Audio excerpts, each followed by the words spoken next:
Good morning friends, myself Parth, जैसा आप जानते हो। और सोशोलॉजी टुडे के इस इनिशिएटिव में आपका स्वागत है। और आज है हमारा क्वेश्चन नंबर 8। चलो मैं आपको क्वेश्चन बता देता हूँ। क्वेश्चन क्या कहता है, in the collection of data interview method place a crucial role. Number 1, in the light of this statement explain the interview method. Question का ओवरऑल जो स्ट्रक्चर है वो कैसा होगा, जो जैसा हम हर बार बोलते हैं कि बॉडी इंट्रोडक्शन होगा, फिर बॉडी और फिर कंक्लूजन। और बॉडी को हम मल्टीपल पार्ट्स में डिवाइड करेंगे। तो बाय डिफॉल्ट यहाँ जो इंट्रोडक्शन है वो हमें बता ही दिया है कि भाई हमें इंटरव्यू मेथड के बारे में ही बताना है। अब आपके पास दो ऑप्शन है इंट्रोडक्शन लिखने के लिए। नंबर 1, आप सीधा डेफिनेशन दे दो, जो टेक्स्ट बुक डेफिनेशन होगी वो। या फिर नंबर 2, आप कोई सोशियोलॉजिकल रिसर्च या फिर सोशियोलॉजिकल पर्सपेक्टिव को सामने रखो। मैं आपको दोनों समझाता हूँ। तो सबसे पहले देखते हैं इंटरव्यू क्या है, ये समझो पहले।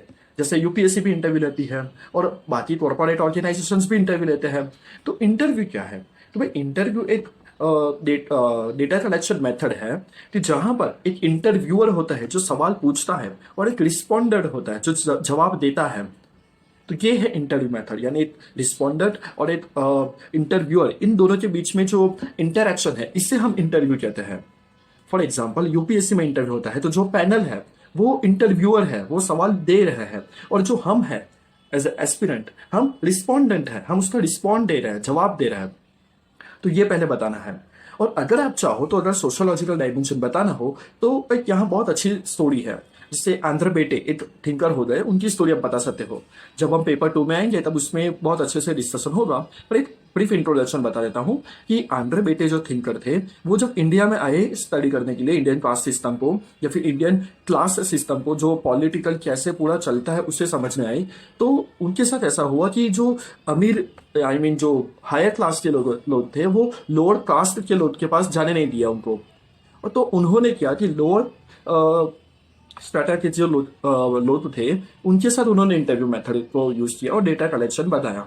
तो आप ये भी बता सकते हो कि भाई आंध्र बेटी का जो इंसिडेंट है कि भाई कैसे हायर क्लास के लोगों के रिस्ट्रिक्शन की वजह से उनको फोर्स किया गया कि आप सिर्फ इंटरव्यू मेथड को फॉलो करो। तो आप ये भी बता सकते हो।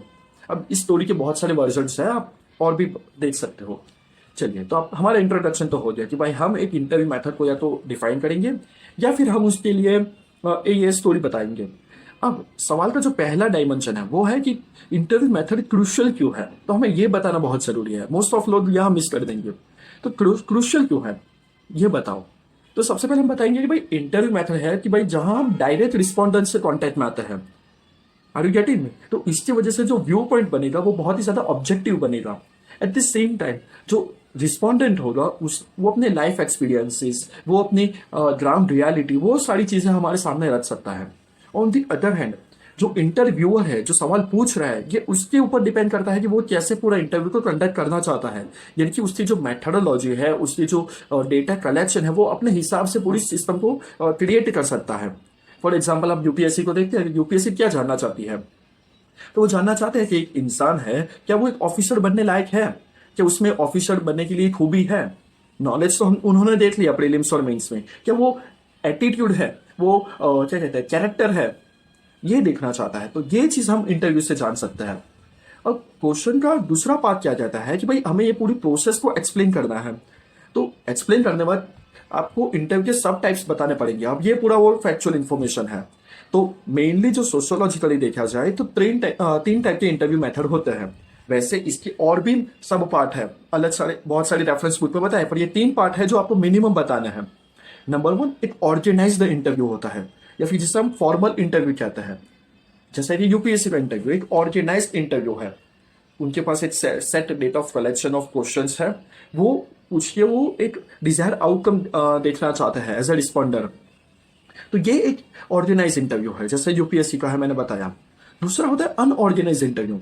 जैसे आप चैट शो देख लो या फिर वो कपिल शर्मा के शो देख लो, वो अनऑर्गेनाइज्ड है।